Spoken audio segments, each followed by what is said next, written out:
ಅಂದ್ರೆ ಅಕ್ಸೆಪ್ಟೆಡ್. ಬೇರೆ ಮೂಡ ಕೇಸಲ್ಲಿ ಇನ್ನೂ ಒಪ್ಕೊಂಡಿಲ್ಲ ಅವರು. ಈ ಕೇಸು ಇಡೀ ರಾಜ್ಯಕ್ಕೆ ಸಂಬಂಧಪಟ್ಟ. ಹಿಂಗಾಗಿ ಇದು ಬಹಳ ಸೀರಿಯಸ್ ಆಗಿ ಯಾವಾಗ ಮಾಡೋದಲ್ಲ, ಸಜೆಸ್ಟ್ ಮಾಡೋಣ. ಹೈಕಮಾಂಡ್ ಹೇಳೋದು ಸರಿ, ಯಾವಾಗ ಅಂತ ಸಜೆಸ್ಟ್ ಮಾಡ್ಬೇಕಲ್ಲ ಅವ್ರಿಗೆ.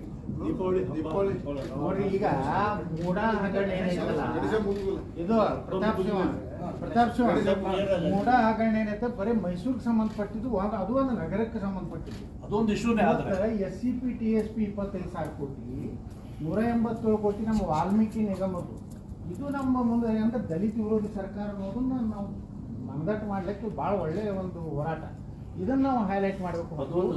ಮತ್ತು ಒಂದು ಯಾವುದೇ ಒಂದು ವ್ಯಕ್ತಿ ಆಧಾರಿತವಾದಂಥ ಹೋರಾಟ ಆಗಬಾರ್ದು. ಯಾವುದೋ ಒಬ್ಬನ ಲೀಡರ್ ಮಾಡ್ಲಿಕ್ಕೆ. ಇನ್ನೊಂದು ನಮ್ಮ ಹೋರಾಟ ಜನರ ಪರವಾಗಿರ್ಬೇಕು. ಇನ್ನೊಂದು BJP ಸರ್ಕಾರದ ದೊಡ್ಡ ಕಾಂಟ್ರಿಬ್ಯೂಷನ್ ಏನಂದ್ರೆ SC ST ಗೆ ರಿಸರ್ವೇಶನ್ ಜಾಸ್ತಿ ಮಾಡಿರೋದು. ಅದು ನಮ್ಮ ಸರ್ಕಾರ ಆಕ್ಚುಲಿ ದಲಿತರ ಪರವಾಗಿರೋದು.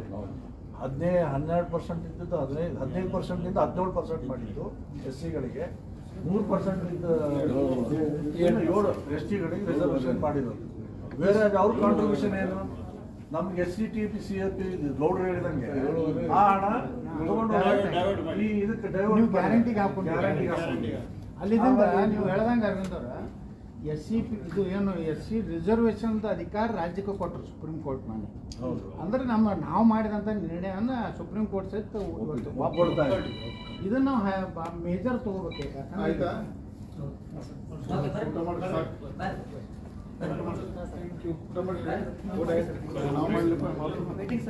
ನಾವು ಊಟ ಮಾಡ್ತೀವಿ. ಇನ್ನೇನು ಪ್ರೆಸಿಡೆಂಟ್ ದೀಪಾವಳಿ ನಂತರ ಅಂದ್ರೆ ಡೇಟ್ ಗಣೇಶ ಮುಗಿಸಿ ಗಣೇಶ ಮುಗಿಸಿ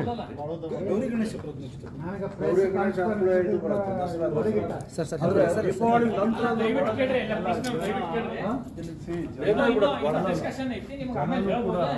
ಜನರು ಕೂಡ ಎಲ್ಲ ರೈತಾಪಿ ಇದರಲ್ಲಿ ಇರ್ತಾರೆ. ಅಷ್ಟೊತ್ತಿಗೆ ಇದು ಫಿಸಲ್ ಔಟ್ ಆಗ್ತದೆ. ಗಣೇಶ ಮುಗಿಸಿ ಇವಾಗ ನೆಕ್ಸ್ಟ್ ಮೀಟಿಂಗ್ ಫಿಕ್ಸ್ ಮಾಡ್ಕೊಂಡು ನೆಕ್ಸ್ಟ್ ಮೀಟಿಂಗ್ ಅಲ್ಲಿ ಪ್ರಭಾರಿಗಳು ಬರ್ತಾರಲ್ಲ, ಅವ್ರ ಜೊತೆ ಚರ್ಚೆ ಮಾಡಿ ಅದನ್ನೇ ನಾನು ಹೇಳ್ತಾ